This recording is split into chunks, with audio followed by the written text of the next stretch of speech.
It's my great privilege and pleasure to introduce Jacob Saenz to all of you. And before I read his very illustrious bio, because he's a very illustrious poet, he is. And that's like the least surprising thing. So I've known Jacob for a long time. I got my MFA at Columbia College Chicago longer ago than I'm going to confirm to all of you right now with a microphone in front of me.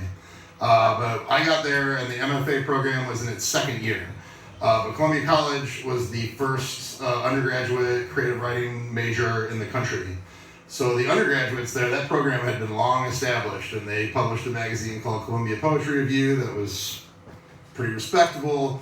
So they had their act together, and then a bunch of us like weirdo grad students came in like we knew anything, and most of us didn't, as Jacob will confirm if you ask him. But it was such a privilege. I'm so glad that that happened because there are so many amazing writers in that undergraduate program, and I don't know how many MFA programs have that sort of like cross hybridity undergrad grad. It didn't really matter in class. We were just poets, right? And like there were such amazing poets there, and Jacob was always one of them. And I've heard this idea expressed different ways, mostly since I left Columbia. But this idea that like mentorship, like you know, everybody needs mentors, right? And usually when we think of mentorship, we think of people that are older than us, right? That's kind of like the generalization. But we should be all seeking out mentors who are younger than us too, right? Like I think that's really valuable. And that's, yeah, you can clap for that. This is not my idea. But this was something that was articulated to me, and like I'm really fortunate that I work with a lot of younger writers, so I'm constantly probably much like Dave and Chris at Narratives QC, where I am around younger people than me all the time who are much more brilliant, have much more energy, who see the world in an entirely different way. And it's such a gift that I get to like be informed by that and learn from that. And few writers that I've been around have been more influential in that way than Jacob. And it's just, I'm so happy that you're here, dude. I'm really, really excited. We worked on Columbia Poetry Review together, and so like this just feels like some real full circle kind of stuff. And so if you can find such a mentor, I didn't know that. I was not aware of that articulation when I was, you know, a punk-ass grad student. And I was, he will tell you. But like, yeah, you should all do that. I encourage you all to find that if you can. It's made my life nothing but more rich. So here we go. Yeah, the light. It is a thing, right? Okay. Old blindy eyes here. Jacob Saenz is the author of the amazing The Throwing the Crown, winner of the American Poetry Review Honickman First Book Prize. His poetry has appeared in The Boiler, Memorious, Poetry, RHINO, and other journals. A CantoMundo Fellow, he's been the recipient of the Letras Latinas Residency, a Ruth Lilly Poetry Fellowship, I can talk sometimes, and a Latinx Scholarship from the Frost Place. He currently serves as a Poetry Editorial Board Member for the amazing Haymarket Books. If you don't know Haymarket Books, definitely check them out. My great pleasure and privilege to welcome my friend Jacob Saenz. Jacob.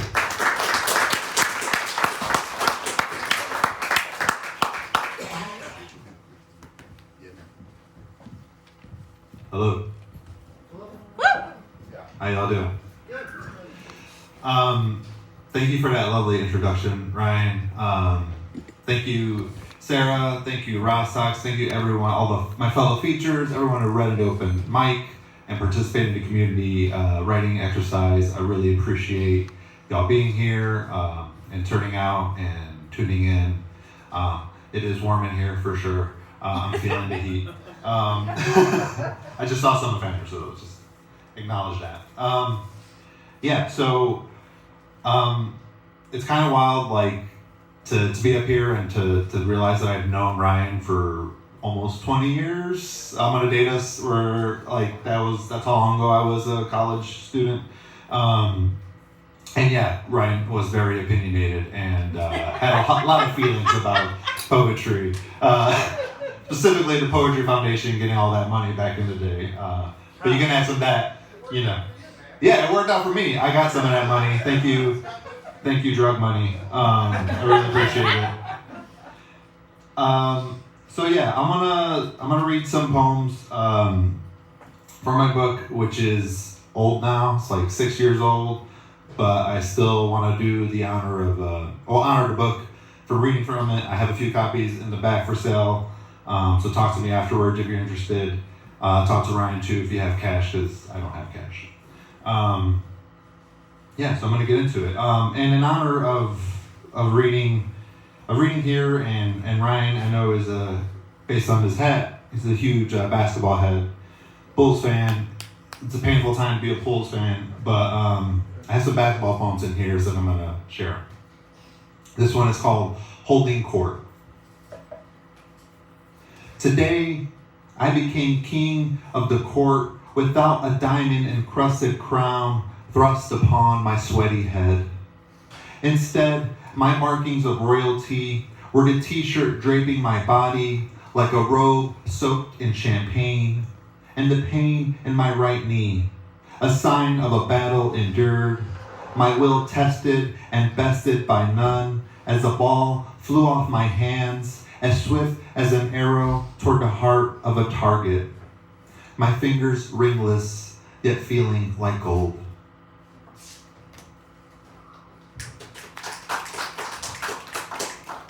Thank you. This other basketball poem, is called Shoot Around. I run onto the lot of the local school's outdoor basketball court and start shooting around shirtless, burning my shoulders under a sizzling July sunset. Alone, I focus on form and follow through, bending knees, pointing my right elbow toward the basket, my arm a goose's neck upon release. The ball echoes off walls with each bounce, the chain net rattles crisply with each swish. Above, I see birds circle over trees on a cliff overlooking the court like skybox seating. Midway through shooting, a white cop rushes onto school grounds. I think game over, because I'm a brown body on a black top in a town where a school celebrates Wigger Day with white kids donning do-rags and baggy pants, their heads dredged in fake dreads and cultural appropriation. Instead, the cop turns a corner and walks down an aisle surrounding the school. I fling a few more shots, which clank off the rim as sweat slides down my face and chest as he heads towards trees and bushes to conceal his movements. I glance up and witness a hawk swooping deep into green leaves for a prey I cannot see.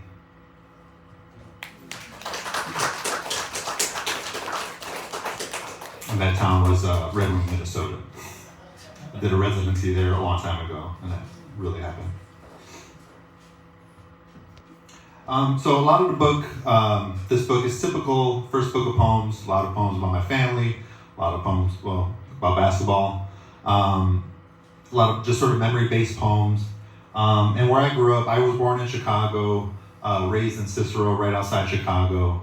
I'm an 80s baby, came of age in the 90s, and during that time in Cicero, there was a lot of gang activity, a lot of gangbangers, different types of gangs in every neighborhood, it seemed. I had to be conscious of what I wore and how I looked and how I dressed because of the way I look, I guess. And so I was targeted a lot or mistaken a lot for a gangbanger. So I have poems that explore that, and then I'm going to share a few of those.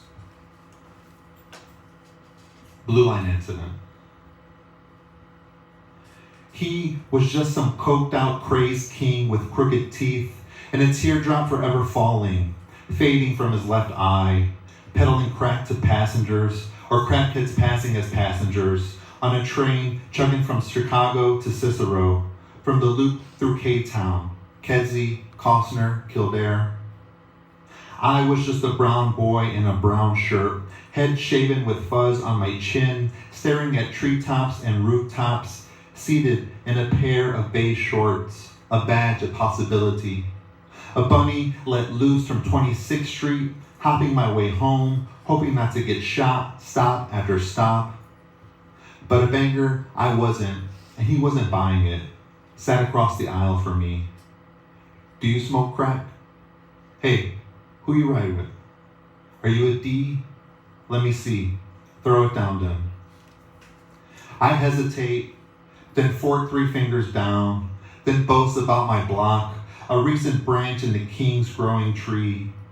The boys of 15th to 51st, I say, they're my boys, my friends. I was fishing for a lifesaver, and he hooked and then had to say goodbye like we was boys and shit, when really I should have gutted that fuck with the tip of my blue ball point.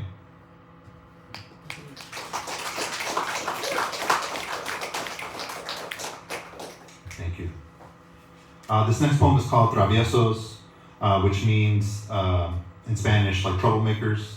I speak Spanish very badly, but I like to throw it in sometimes in my poems. Traviesos. We pass the joint to one another under the cover of hoodies and hairnets, our bodies perched on Popeye's porch, who's on the corner cracking jokes, clinking bottles with other boys in baggy black clothes, troublemakers in the eyes of those who don't know any better. You hit it hard and hold your breath, a sea diver sinking into the dark crevices of a cave, and you hand me the wet end of a torch we hope never extinguishes the way a friendship will years from now. In that passing, we hear a whistle of metal and flame, a buzz in front of our faces. It takes a moment for the coughing to kick in and our thoughts clicking into place.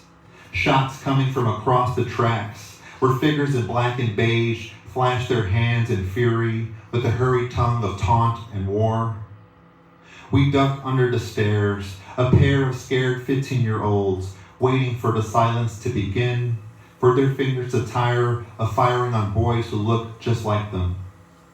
When the shooting stalls, we crawl out, and I run across the street, up the steps of my own porch, while you take off towards Popeye, your body disappearing around the curve.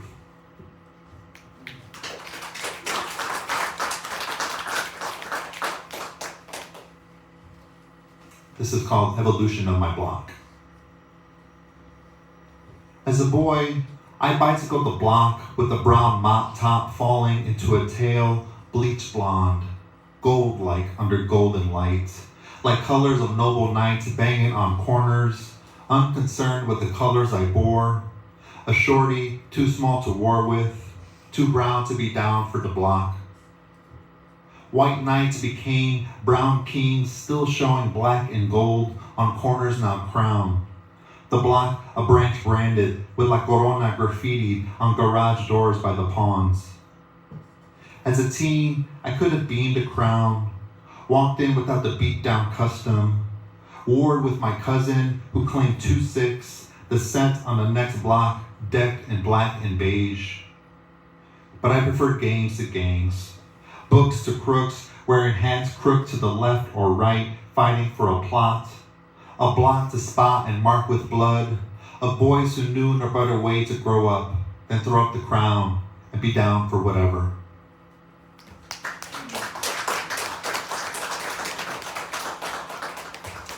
Thank you. So those poems were like from the first and third section of the book. It's broken up into 3 sections. The first and third are sort of similar in the vibes and the themes of some of the poems. But the middle section is all these poems that I wrote in this persona of the bachelor, inspired by my real life of one year having to go to 4 weddings in a row as a single man, and I was like trying to decide, well, what does that mean, and trying to figure out, just sort of thinking about the term bachelor and what that meant. So there's some poems in here like, the bachelor takes out the trash, the bachelor screws in a light bulb. So I'm gonna read one of those, and I'm gonna read some sort of newer stuff. This is The Bachelor Watches The Bachelor. Anyone watch The Bachelor here? All right, all the way in the back, I hear you. I watched one season 10 years ago. This is it. I sit on the couch and witness my life projected on the screen. I am white with a chiseled, dimpled chin and no lips. I'm a farmer who lives alone in a loft, and not a lowly office worker who lives with a roommate in an apartment where dust balls decorate the floors and walls, and the ceiling rings with children's feet running back and forth like baby bulls. I am crazy enough to be a contestant on a show where I'm contractually obligated to propose to a woman who believes and a heteronormative, patriarchal idea of what a family should be. At the end of every episode, I offer roses to those I wish to make out with more, and take out on prepackaged romantic dates I could never afford on my bachelor budget. For example, a date in a castle, a glass slipper prop, a clock winding its way down to midnight. My date and I sip champagne, chat and eat, then we dance to a live orchestra led by a maestro who wishes he were dead. A giant screen appears and plays a clip of a live-action Cinderella movie, with Prince Charming played by an actor I've seen slaughter and behead a soldier like clipping the head off a rose. In real life, my dates consist of dinner at Burger King, where we dine on chicken fries and don paper crowns for a royal feel. On another show date, I take 2 women into South Dakota, where we fly over the heads of white slave owners carved into a sacred native mountain. At the end of the date, I offer no roses to either woman and abandon them on a canopy bed in the middle of the Badlands, and take off in a helicopter to provide the cameras an aerial view of wilderness and despair. At the end of the show, I find myself proposing to a fertility nurse in a barn made to look like a chapel, and not the place where I raised my first horse, fucked my first goat. Here, I will milk the cows for our future offspring to drink straight from the teat like I did as a kid. The show ends, and I rise from the couch and walk into the kitchen. On bended knee, I reach for a bottle of beer deep in the back of the fridge, pop the top like a question, cold, and take a swig, cold and crisp, once it hits my full lips.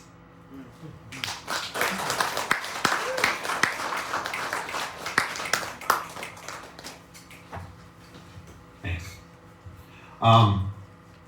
So I am no longer a bachelor. I got married a few months ago, 2 months ago. Thank you. Thanks.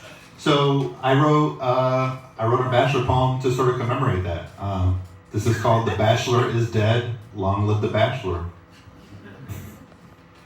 Here lies the bachelor, buried under a rick of red roses and flaming hot Cheetos crumbs. He died from an overdose of X's and O's, from the lone bachelorette able to lure him to the grave of singledom, only to be born again as life partner, cat daddy, a real house husband of Chicago, vowed and bound by black and gold and silver tungsten ring snug on a fucked up flannex. May his days and ways of bachelordom stay immersed in deep earth, his body working as roots for the tree of love and marriage, standing robust and hardy in the face of wild weather and mood swings, of indiscriminate bombings and barbs, of deciding what to watch on TV tonight. May he always choose wife first and thirst for more life with her.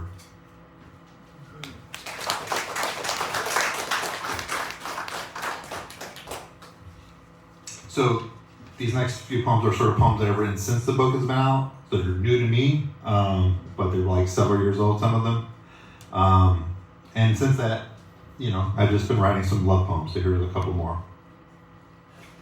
100 words for your green eyes, after Lorna Di Cervantes.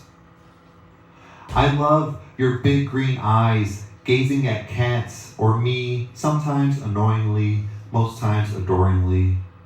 I'll bear whatever beam your peepers stream, the hue and heat of salsa verde, or the cool flesh of avocado, which I love to cut open and eat with a spoon like I would your eyes, sitting so fucking deliciously in your skull.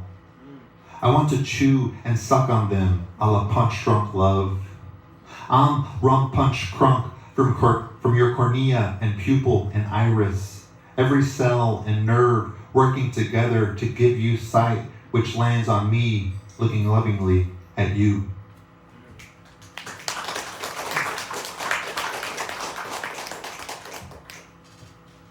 Ode to your belly button. We have a couple of innies, you and I, But whereas I love to stick a finger in mine and pick out a piece of lint, t-shirt residue, or hair, you refuse any urge to dig inside your own, which goes down deep into your abdomen, or so my fingers have felt when they sneak and snake their way inside without touching bottom. What secrets lie in there? A treasure chest of jeweled skulls and gold, a box of chicken tenders, a clump of Sadie's cat hair. Oh, let me dig inside your belly button and clear it of any fabric dregs. Let me comb and kiss the whips of hair crowning your navel and reach inside with my tongue, which can only go so far. Let me lather myself in cocoa butter and dive headfirst into the center of where you were tethered to your mother and seek out any shipwrecks like the lake serpent, sunken and loaded with limestone in Lake Erie. It's eerie to you, I know, the thought of touching your belly's non-button, its nook. I'll bring a book and spend a day inside your hideaway, reading while I feed off any crumbs you drop, red flecks of Takis and bits of Oreo Thins. You can scoop me out with your finger and toss me onto the rug like I do to my own naval nesters, and I'll latch onto Sadie, who loves to lay on your lap and belly, and I'll return to your hovel, your little crook, and make a home for myself like a love spider.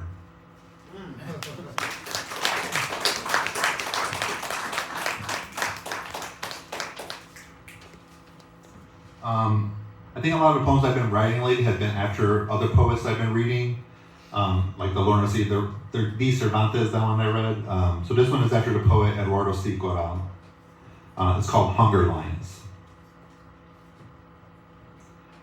Hunger is a dog hitched to a tree, wilting. Planes soar overhead, carrying hunger. The moon is waning, hunger waxing. I handle hunger like a ball, dribble, drive, and shoot.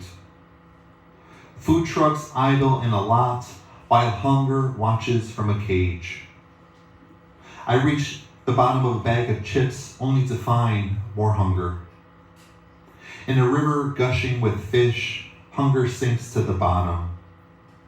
The wind swills smells of grilled meat and hunger chars. The gray cat on the kitchen counter is hunger lingering. Hunger lives in a decorative gingerbread house. Rushing home, hunger gets pulled over and shot dead when reaching for ID. No one claims hunger at the morgue. On an island, hunger eats up the sun, sand in its teeth. In Gaza, hunger is butchered by US-funded bombs.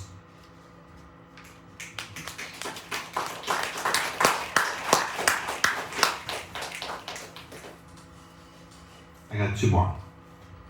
And in the spirit of people reading new shit, really new shit, I'm going to read a newer poem. This is again after another poet, the great poet Dennis Smith, their latest book called Bluff. And in there they have a lot of anti-poeticas. So if you're not familiar with Ars Poetica, an Ars Poetica is basically a poem sort of about a poem, about poetry. And in Deniz's book, there's anti-poetics, like what is the point of sort of poetry. And I was really inspired by that. It's not titled, it's called the document title is Anti-Poetic Shit-ish, something. Poems can't pet cats or feed them in metered bits of kibble, dribble. Poems don't matter to cats. Our hands do their touch, our fingernails scratching their chin. They lean into it, the scritch. People sometimes lean in at poetry readings, especially when one whispers in poet voice. But do poems scratch their itch? My poems ain't worth shit. So says the NEA rejection, the Yale Review rejection, the Kenyon Review rejection, the New York Review rejection pending. My mom says otherwise, with one of my poems magnetized to the fridge like a report card full of A's. That's worth more than Academy acceptance, right? My cat agrees. The black cat prefers my bathwater over my poems. She'd rather revel in my wet filth than hear me read another ode to her. My wife loves the love poems about her best. The rest, they all right. Nice and warm, but they don't pay for the lights, the heat, the high-speed internet, the supplies that supplies the cry and laugh scroll she reads over and over. She's over my poems, and so am I. They can't pay my train fare. They can't rub my busted ankle. They can't provide shelter to displaced people or stop my tax-paying funded bombs from falling. Yet the poems keep coming, slow and shambling along like zombies. My poems want your brain, not to eat. They just want to seep in your mind like green tea. Ain't no antioxidants in here, but maybe something worth drinking in.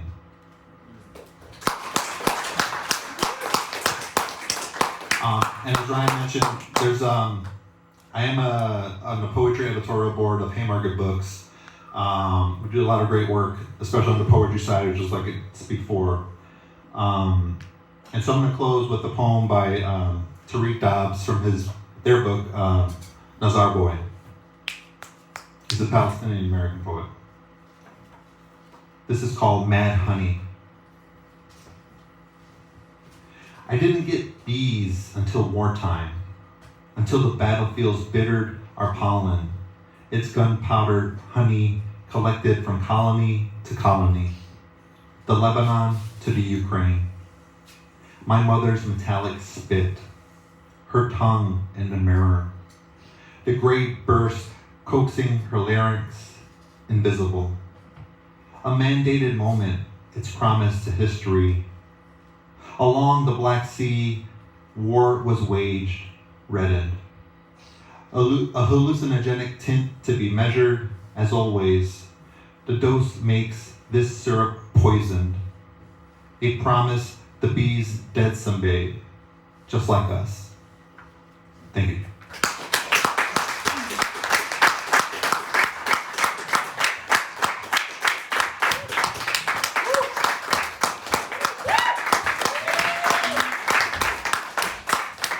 Keep it going for Jacob. Keep it going for the writers from the area of PC. Keep it going for all the open mic awesomeness that we had. Keep it going for all of you being here, being awesome, participating in poetry, being the coolest people in the Quad Cities right now. Yeah. Thanks y'all.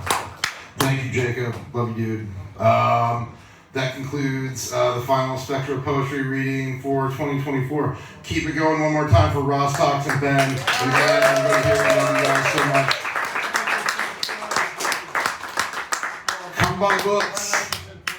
Come buy books. And check us out. Follow us on socials so you can be cool with Sarah. Come to the Grief Workshop on the 28th and close out the year in a righteous sort of way. We'll see y'all soon. We love y'all. Get home safe. Cheers.